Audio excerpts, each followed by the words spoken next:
ये जो लोग प्रश्न करते हैं कि मैं अपने परिवार का पोषण करता हूं, धन कमाता हूं, बेटी बेटा पढ़ाता लिखाता हूं, इनके ब्याह करता हूं, भजन नहीं करता हूं, तो कोई पाप भी नहीं करता, तो मुझे नरक क्यों मिलेगा? ध्यान से सुनिए। कह रहे हैं चाहे वो 4 वर्णों में किसी वर्ण वाला हो, 4 आश्रमों में किसी आश्रम वाला हो, वर्ण और आश्रम में रहने वाले हर व्यक्ति का कर्तव्य है भजन करना। भेजे ही गए हो भजन करने के लिए। ये मानव देह भोगों के लिए नहीं, यथावत धर्म पूर्वक भोग को भोगते हुए भजन करते हुए भगवत प्राप्ति करने के लिए। इस तन का एक ही फल है भजन। नर्तन कर फल विषय न भाई, भजी राम सब काम बिहाई। जो मनुष्य मानव देह प्राप्त करके भजन नहीं करता, उसको इस बात का दंड मिलता है। वो अपने वर्ण आश्रम से भ्रष्ट होकर नीच योनियों में जाता है और बहुत कष्ट पाता है। क्यों? क्योंकि एक ही ये योनि है जिससे हम निकल पाएंगे 84 लाख योनियों में। भगवान ने कृपा करके दिया है। लोगों की मान्यता है हमारी कामना भगवान तो पूर्ण नहीं करते। कहां भगवान, कैसा भगवान, कौन भगवान? बाप को बाप नहीं मानोगे तो बाप का कुछ बिगड़ जाएगा क्या? सब मम प्री सब मम उपजाए। कैसे लोग अज्ञान में भटक रहे। तुम करो पापाचरण, तुम्हारी बात सुनेंगे? अच्छा यही सोचो, ए भगवान ये पूर्ण कर दो। क्या किया तुमने भगवान के लिए? भगवान ने तुम्हें मानव देह दिया, भगवान ने प्रकृति दी, भगवान ने सब कुछ व्यवस्था की। तुम केवल पापाचरण करो, भगवान तुम्हारी नौकरी करे। तुम भगवान के अंश हो, भगवान ने तुम्हें देह दिया, भगवान ने प्रकृति दिया, तुम भगवान के लिए क्या कर रहे हो? तुम हमारी समाज के लिए जो भगवान ने रचा है उसके लिए क्या कर रहे हो? अपनी वासनाओं की पूर्ति। तो दंड नहीं भोगोगे और क्या भोगोगे? तुम्हारे गाली देने से भगवान कोई छोटे हो जाएंगे? तुम्हारे थूकने से आकाश गंदा हो जाएगा? तुम कर सकते हो तो सिर्फ अपना बुरा कर सकते हो और कुछ नहीं कर सकते। लिख लो हमारी बात। अगर कुछ भी मंगल हो रहा है तो भगवान के बनाए विधान से मंगल हो रहा है। संत समागम, हरि कथा, नाम जप, भगवत आराधना, ये उनकी कृपा से हो रहा है। तुम कर सकते हो तो शब्द लिख लो, केवल अपना बुरा कर सकते हो। वही बुरा कर रहा है, भगवान को गाली दे रहा है, भगवान को नहीं मान रहा, नास्तिकता बढ़ रही, मनमानी बेवजह। भगवान ने मेरा कर्जा नहीं, कर्जा लेते समय भगवान से पूछा था? कर्जा लेते समय भगवान से विनय की थी? धर्म से चला है तू? भगवान की आज्ञा का पालन कर रहा है तू? अरे भगवान तो सबके पिता हैं, परम उदार हैं। गाली देने वाले को भी प्रकृति से नहीं रोकते, इसको श्वास मत लेने देना, ये मुझे गाली देता है। नहीं, अच्छी ऑक्सीजन देते हैं, पानी देते हैं, भोजन देते हैं, उसके लिए पृथ्वी फट नहीं जाती है, उसको भी पृथ्वी अपनी गोद में रखती है, जो भगवान को गाली दे। कैसे नीच बुद्धि वाले अपना काम बनाने के लिए आए हो और अपना काम बिगाड़ रहे हो। जिनसे काम बनना है उन्हीं में नास्तिकता कर रहे हो। कौन है आधार यहां इस जगत का? वही सर्वाधार परमात्मा। तुम अंधे हो, दिखाई नहीं दे रहा? ये सूर्य किसके बल से तेजवान है? ये वायु किसके बल से चलती है? किसके बल से पृथ्वी? आप देखो किसके आदेश से हो रहा है। एक जरा सा झटका आता है, प्रांत का प्रांत चकनाचूर हो जाते हैं। वो सामर्थ्यशाली भगवान है। तुम्हारे कुछ कहने से होगा? चींटी की तरह पिस जाओगे। उसकी शक्तियां अनंत हैं। होश में अगर जीवन को मंगलमय सार्थक बनाना है तो एकमात्र भगवान की शरण है। और अगर कुछ भी और करोगे तो अपने को बर्बाद करोगे, सिर्फ बर्बाद करोगे, सिर्फ विनाश करोगे अपना, और कुछ मंगल नहीं कर सकते। भगवान का आश्रय ले लो, वो बहुत करुणामय है। ये जो पुरुष चारों वर्ण या चारों आश्रम में है, यदि भजन नहीं करते तो इस बात का दंड मिलेगा कि मानव देह तुम्हें मिला है भगवत प्राप्ति के लिए। महादुराचारी भी हो तो आ जाए कह के कि प्रभु मैं आपका हूं, आपके सिवा कोई मुझे नहीं बचा सकता, तो मैं तुम्हें साधु संमंतव्य सम्यक व्यवसिता हिस्सा, मैं तुम्हें साधु बनाऊं। फिर भी भगवान को कैसे शब्दों से बोलते? कोई भगवान नहीं। मन मानी आचरण करो, पता चल जाएगा भगवान है कि नहीं। अंतिम समय तक तो पता चल जाएगा। एक बार कृष्ण कहा, एक बार राम कहा, एक बार राधा कहा, ये सत्य वस्तु तुम्हारे साथ जाएगी। इसलिए बार बार राम राम, कृष्ण कृष्ण, हरि हरि, राधा राधा बोलते हुए अपना काम करो तो तुम्हारा लौकिक भी पुष्ट और पारलौकिक भी पुष्ट हो जाएगा।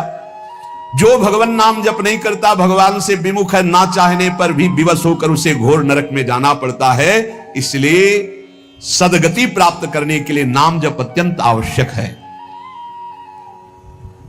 ये कलिकाल की बड़ी महिमा वर्णन की भगवान व्यास जी ने। जो फल सतयुग में 10,000 वर्ष ब्रह्मचर्य रहकर, दोनों हाथ उठाकर, दाहिने पैर के अंगूठे के बल खड़े होकर भजन करने से मिलता था। ध्यान दीजिए कितना कलयुग का कृपा प्रसाद है। कलयुग को बहुत बुरा कहा जाता है, तो ये बात पक्का समझो, 2 पक्ष सम्य होते हैं, कृष्ण पक्ष और शुक्ल पक्ष। एक अंधेरे का पक्ष, एक प्रकाश का। तो कलयुग में 2 पक्ष है। एक अंधेरे का पक्ष अगर भगवान से विमुख हो तो नष्ट कर देगा।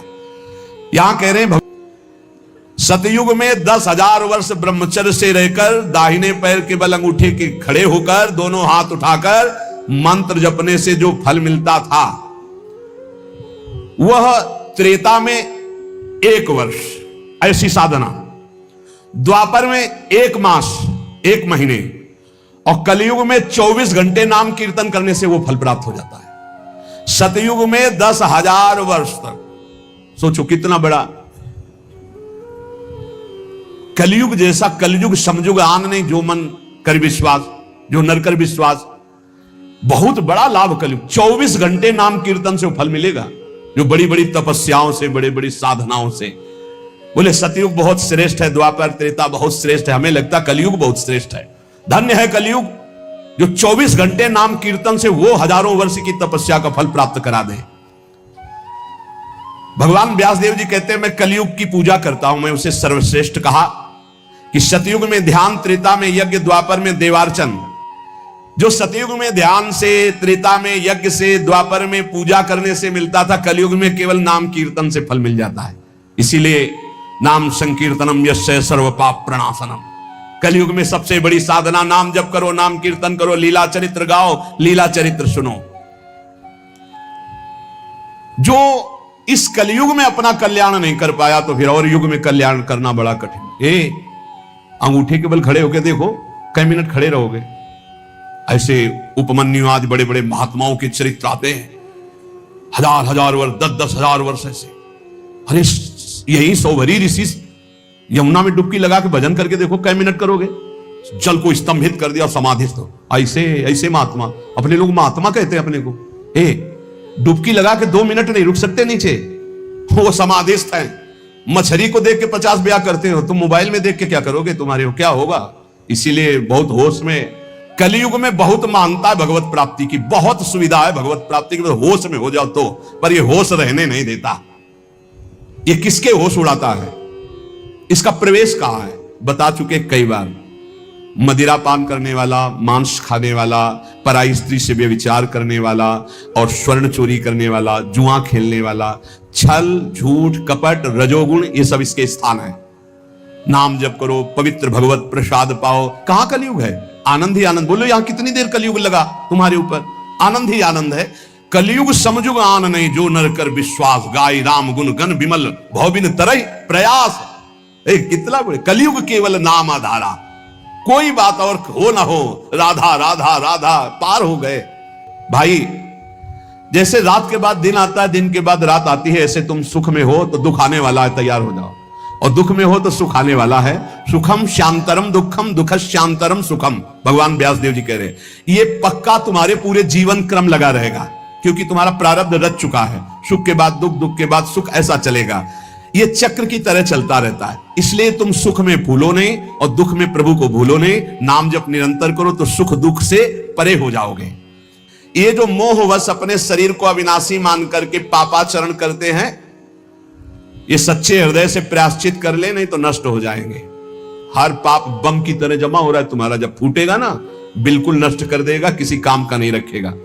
जो जो तुम जान रहे हो कि पाप हो रहे हैं, इनका फटाफट प्रायश्चित कर लो। पाठ के द्वारा, भजन के द्वारा, संत महापुरुषों की सलाह के द्वारा उनको नष्ट कर दो। नहीं, वो जब वृक्ष रूप हो जाएंगे तब फिर तुम नष्ट नहीं कर पाओगे। एकाग्रता पूर्वक देखो तुमसे कौन कौन पाप हो रहे हैं, वर्तमान में कौन कौन पाप हुए हैं, उन पापों का क्या प्रायश्चित है, उनका प्रायश्चित कर लो। जैसे जैसे आप जलोगे अंदर से, अरे कैसे पाप हो गया, कैसे, हे भगवान मैं बहुत परेशान हूं, ये नीच मन मुझे बहुत जला रहा, रो लिया, पाप नष्ट हो गया। ड्रामा नहीं, असलियत में।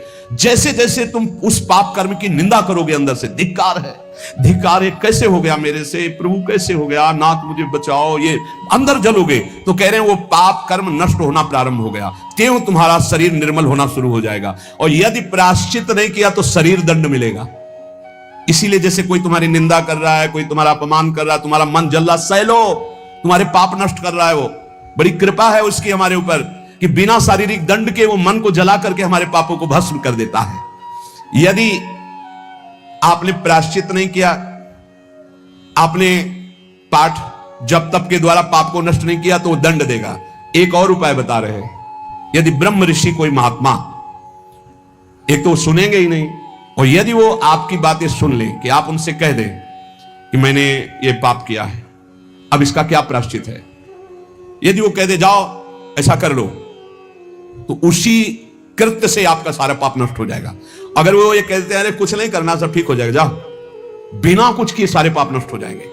इतनी महिमा गुरुदेव की, ब्रह्म ऋषियों की, वो अपराध रहित हो जाएगा। अगर वो कहते जाओ जाओ, अच्छा कुछ नहीं, सब ठीक हो जाएगा, बिल्कुल उसका कोई प्रायश्चित नहीं करना पड़ेगा और कोई कर्म वो दंड नहीं देगा, पर दोबारा नहीं होना चाहिए। एक ध्यान रखिए, क्षमा उसी का होता है जो पुनः नहीं करता, अगर पुनः करता है तो फिर वो मिल जाता है।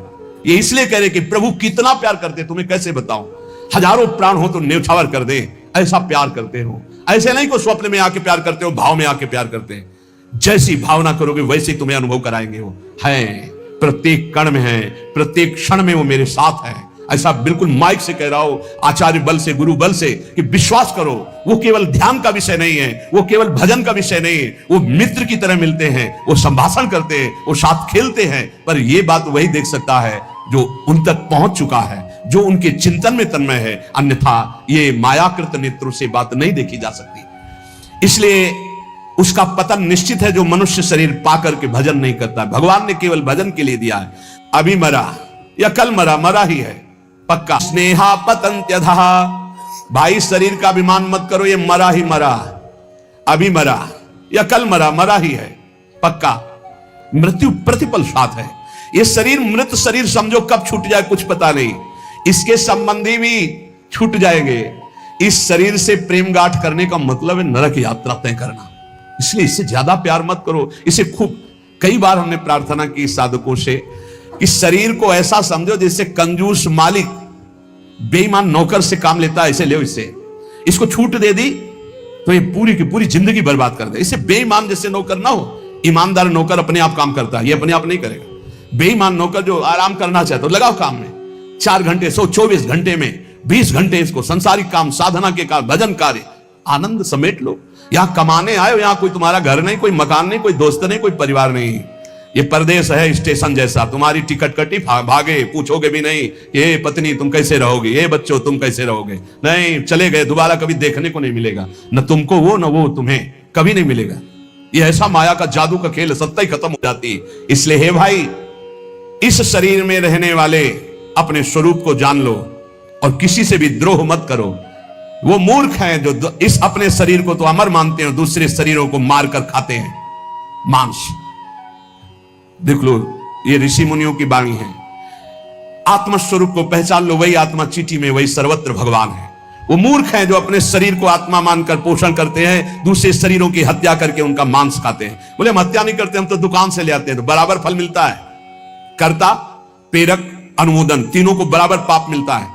एक जो काट रहा है, एक जो खरीद के ला रहा है, और एक जो बनाकर पका करके खा रहा है, खवा रहा है, तीनों को नरक बराबर दंड मिलेगा। कर्ता, प्रेरक, अनुमोदन। जो लोग ये भगवत प्रदत्त शरीर प्राप्त करके कैवल्य परम पद प्राप्त नहीं कर लेते और ज्ञान बघाड़ते रहते हैं, वो पूरे ज्ञानी भी नहीं है और पूरे मूर्ख भी नहीं है। उनकी बड़ी दुर्दशा होती, ना इधर के रहते ना उधर के रहते, मजरे ढो। सदैव वो अर्थ, काम, वासना, इन्हीं में फंसे रहते हैं। एक क्षण के लिए उनको चैन शांति नहीं मिलती। जो मनुष्य शरीर पाकर अपना उद्धार नहीं कर लेता, वो अपने पैरों में मानो अपने हाथ से कुल्हाड़ी मारकर काट रहा है, वो आत्मघाती है, वो दुर्गति को प्राप्त होता है। ऐसे ही ज्ञान बघाड़ते रहते हैं और ब्रह्मबोध नहीं किया, निरंतर भजन नहीं करते, इनको आत्मघाती कहते हैं। जानते हैं पर मानते नहीं है। ये इन आत्मघातियों को कभी शांति प्राप्त नहीं होती, इनकी कर्म परंपरा कभी नष्ट नहीं होती। काल भगवान सदा सर्वदा इनके मनोरथों पर पानी फेरते रहते, हृदय की जलन विषाद कभी मिटने को नहीं होती। इसलिए वासुदेव भगवान श्री कृष्ण के चरणों का आश्रय ले लो, उनसे विमुख मत हो। विमुख होकर यदि तुमने धन, रुपया, पैसा, मकान सब समेट भी लिया, तो भाई जब जाओगे कुछ साथ नहीं, समय नष्ट कर रहे। कितना कीमती, राधा राधा राधा, कितना कीमती समय आप कैसे नष्ट करोगे। बहुत लोभ लगता है। इतना कीमती एक श्वास खरीद नहीं सकते 50 वर्ष की कमाई में। 50 वर्ष की कमाई की जो श्वासें तुमने व्यर्थ की, सब श्वासों के द्वारा जो आपने धन एकत्रित किया, एक श्वास नहीं खरीद सकते। ऐसा कीमती श्वास राधा राधा। कह रहे हैं नित्य ये ध्यान रखो कि शरीर जन्मा है तो मरेगा। कुछ अच्छा नहीं लगेगा ये बात ध्यान रखने पर, नहीं लगता अच्छा, कुछ अच्छा नहीं लगता। बस यही लगता है कि एकांत हो जाए, कितना भजन कर ले, बस यही सार्थक है जीवन की सार्थकता। नाम जब कर लो, मरना है यार, कोई साथ नहीं जाने वाला। और आपको अनुभव की बात बता रहे, सब अपने लिए तुमसे प्यार करते, तुम्हारे लिए कोई प्यार नहीं करते। तो हे भाई, जिसका जन्म हुआ उसकी मृत्यु निश्चित है, और जिसकी आज उन्नति है कल उसकी मृत्यु, उसका विनाश, उसका पतन, यही खेल है मृत्यु लोक का। ये बात परसों सत्संग में कही थी। पहले ये नहीं था और बाद में भी ये नहीं रहेगा। हे अर्जुन, ये बीच में दिखाई दे रहा है, इसलिए इस पर विश्वास नहीं। कभी भी उन्नति को उन्नति रूप में स्थायी कहीं नहीं पाया गया, वो अवनति में आई। कभी भी अवनति सदैव अवनति नहीं बनी रहती, वो उन्नति को प्राप्त होती। एक चक्र चल रहा है, इसलिए अभिमान मत करो, फूलो मत, निरंतर भजन परायण रहो। मोहाद अधर्मः या कृत्वा पुनः समनुत्तप्यते मना समाधि संयुक्तो नशा सेवते दुष्कृतम। विरक्त उपासक को चाहिए कि अपने जीवन यापन के लिए केवल उतनी ही भिक्षा ग्रहण करे जिससे पेट पोषण हो जाए, बस। ये आप लोगों के लिए बहुत बढ़िया है। देखो, किसी से मांगना नहीं, कोई संग्रह नहीं, कोई परिग्रह नहीं। रोज का रोज जो श्री जी का प्रसाद खाओ, रात दिन भजन करो, काहे प्रपंच में फंसते हो। बोले किसी के भी प्रति ना आदर सत्कार मिलने पर प्रियता और ना अपमान घृणा होने पर नफरत। मान लो कोई हमारा अपमान कर रहा है, घृणा कर रहा है, तो हमारे अंदर नफरत ना आवे उसके लिए। कोई बड़ा आदर सत्कार कर रहा है तो कोई प्रियता ना आवे। ऐसे भगवत मार्ग में रोज का रोज ये अमृत में वचन सुन रहे हो, ये बहुत अमृत प्राप्ति कराने वाले हैं। यदा यदा ही पाखंड व्रति रत्रोपलक्ष्यते तदा तदा कलेर्बुद्धि रनुमेया विचक्षणे। अब कलयुग का दोष कह रहे हैं, यदि पाखंड थोड़ा भी स्वीकार किया तो कलयुग तुम्हारी बुद्धि में सवार होकर नष्ट कर देगा। यदा यदा ही पाखंड वृत्ति रत्रोपलक्ष्यते, दिखाई भी दिया जरा सा पाखंड तो कलयुग सवार हो जाएगा। पाखंड जो है नहीं वो नाटक करना नहीं, बिल्कुल नहीं होना चाहिए। नाटक बिल्कुल नहीं होना चाहिए। नाटकबाजी तो भक्ति में होना ही चाहिए। बहुत बड़ा ये दंभ पाखंड रोग है, भक्ति को पूरा का पूरा रुग्ण कर देता है। दिखावटी नहीं होना चाहिए कुछ। प्रभु सब कुछ जानते हैं यार, किसको दिखाना है, क्या दिखा। अच्छा, सामने वाला दे भी देगा तो क्या, प्रणाम नमस्कार, रुपया पैसा, इसके लिए भक्ति ही कर रहे हो तो हरि लक्ष्मी पति, दूसरे से क्या चाहिए।